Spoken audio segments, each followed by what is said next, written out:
Okay. Hi, this is the Aetherdrift mod, and I'm doing a demo to show all the tribal foods.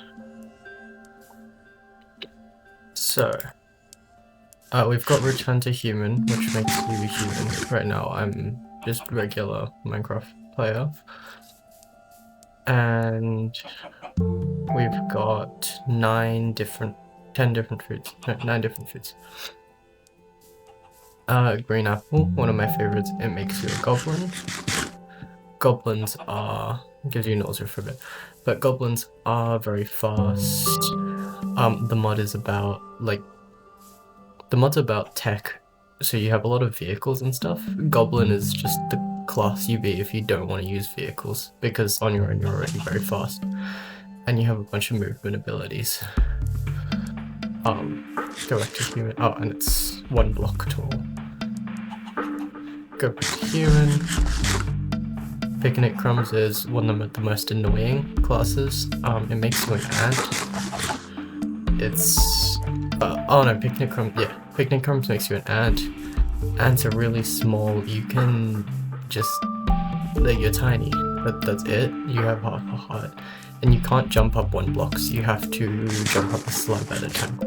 So it's pretty annoying, pretty sucky. I don't like it. Neptune's Bounty makes you a shark pirate, which is... you're just slightly taller than a regular human. I'm pretty sure you can still walk through 2 block high gaps, but you're just that little bit taller. And you have some base armor at the cost of some of your health.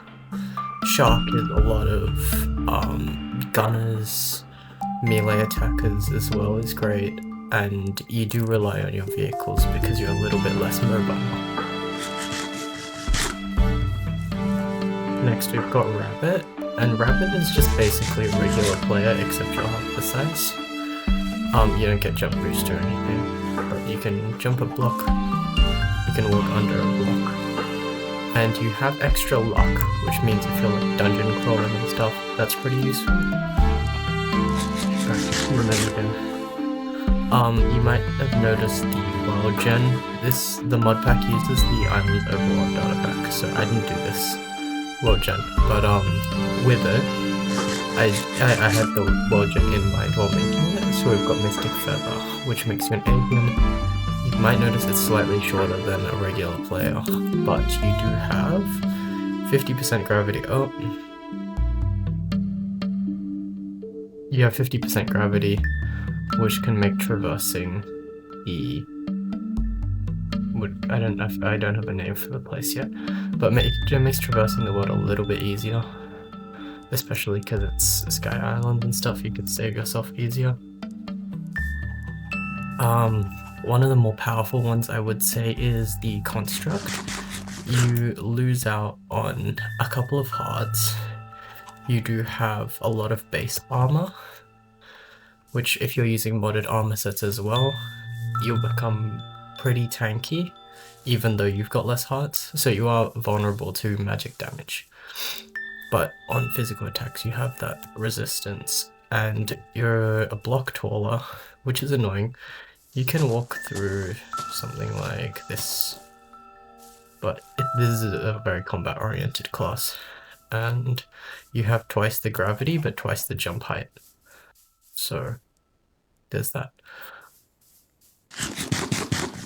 Next we have the frog. The frog is a little bit shorter than a player, I believe. Yep, a little bit shorter than a player. You have naturally good jumping abilities. You also have water breathing, but on account of the world gen, the water breathing doesn't get used very much. Next is, this was one of my friend's ideas, but I've added it in. It's the rock wall. It makes you a cockroach. It's not as small as the ant. You can see the difference between an ant and a cockroach is the difference between a cockroach and a normal player. The cockroach, I would say, is the small class that can actually do something useful, because you have a little bit of health and you can jump up 1 blocks. And finally, the worst class, I would say, is the Ewok. Gives you night vision, but that's just an effect. This was my friend's idea as well. I didn't want to add it, but we've added it. Gives you night vision, makes you a blocked wall, except not as short as the goblin and rabbit. You have to crouch to go through 1 block gaps. So it's really not that useful at all. I didn't like that my friend wanted me to make it, but I made it anyway. So